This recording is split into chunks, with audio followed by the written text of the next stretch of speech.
Bon.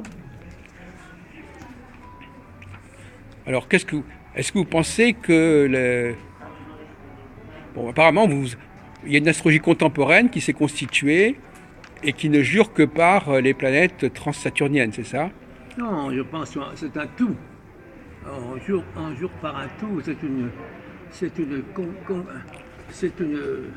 veux dire, c'est une structure. Uranus s'inscrit dans une structure dans laquelle il y a une base saturnienne, il y a une émergence neptunienne et bien un Pluton qui est du domaine de la rupture et du domaine aussi du dépassement.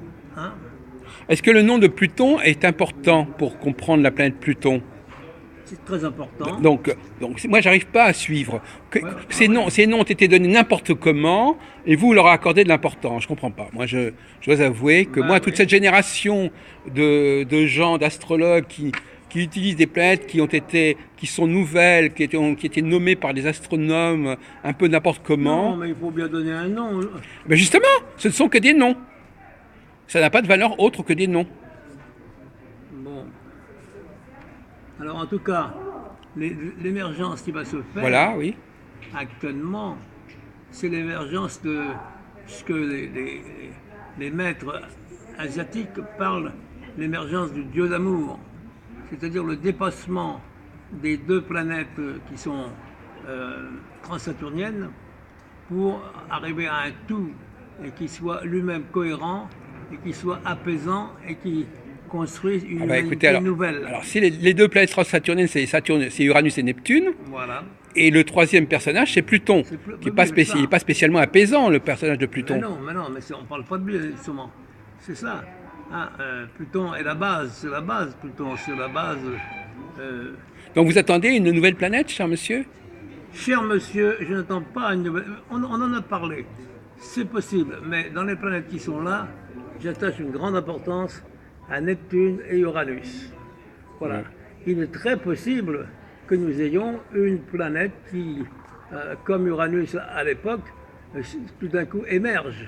Et ça voudrait dire qu'on est... Donc l'émergence d'une nouvelle planète, ça veut dire qu'il se passe des choses nouvelles. Ça sera un bouleversement. Voilà. Donc maintenant, avant, on avait une astrologie qui était complètement terminée, etc. Et tout d'un coup, on a une astrologie où les planètes arrivent à un certain moment et ça correspond à quelque chose. Et puis si une nouvelle planète arrive, un bouleversement. donc c'est une philosophie totalement différente de l'astrologie. C'est plus la même forme d'astrologie. Vous vous embarquez là sur un glissement de fonction, pas du tout. Non, c'est très cohérent, mais il faut approfondir les choses, comme disait Charles Bougard.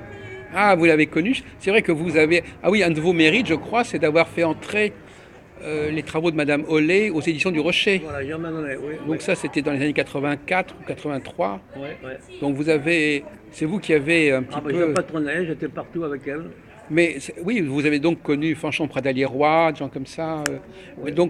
Mais vous aviez... Quel genre de... Qu'est-ce que vous appréciez Qu'est-ce que vous appréciez chez Vouga et chez Hollet? Qu'est-ce que vous aimiez chez eux? Vouga, c'est la transcendance, le dépassement, c'est la nouveauté. Vouga est en fin de compte, c'est la tradition plus la nouveauté. Charles Vouga, c'est ça. Hein. Il avait des flashs, c'était un Uranien du Verseau. Ah oui. Et Madame Hollet, elle était marquée par Vouga ou elle avait sa propre... Oui. Donc Vouga était quelqu'un de très important, c'est le prophète de cette nouvelle astrologie. Voilà, mais malheureusement, il n'était pas populaire. C'était un Américain, je crois. Un Français ayant vécu aux États-Unis, oui. Ah, il parlait français comme vous et moi. C'est un Français. C'est un Français, parce que moi j'avais un doute. J'avais un doute. Et comment ça s'est passé, la rencontre avec les éditions du Rocher, alors, vous vous souvenez? Ah, je ne sais pas, mais la rencontre avec Germaine Hollet, elle est retournée dans sa voiture, sa tête qui tournait, elle avait rencontré le grand homme de sa vie. Qui était? Charles Bougard. Ah oui, d'accord.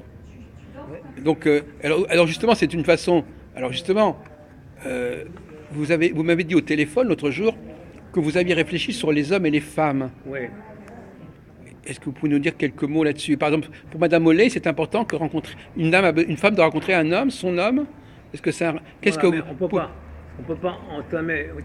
Revenez et on parle que de oui, ça. parce que ça m'intéressait beaucoup. En réalité, c'était une de mes motivations, c'était de vous entendre parler sur les femmes. Voilà, mais on ne peut pas.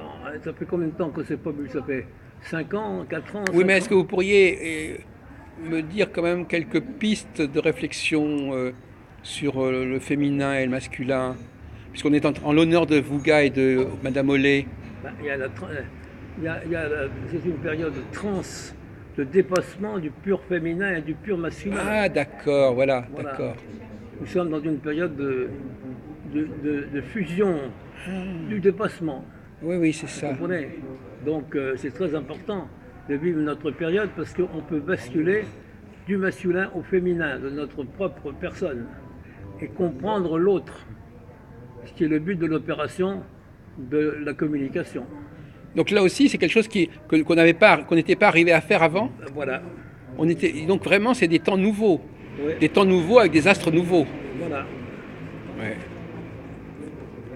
Alors moi, j'ai mis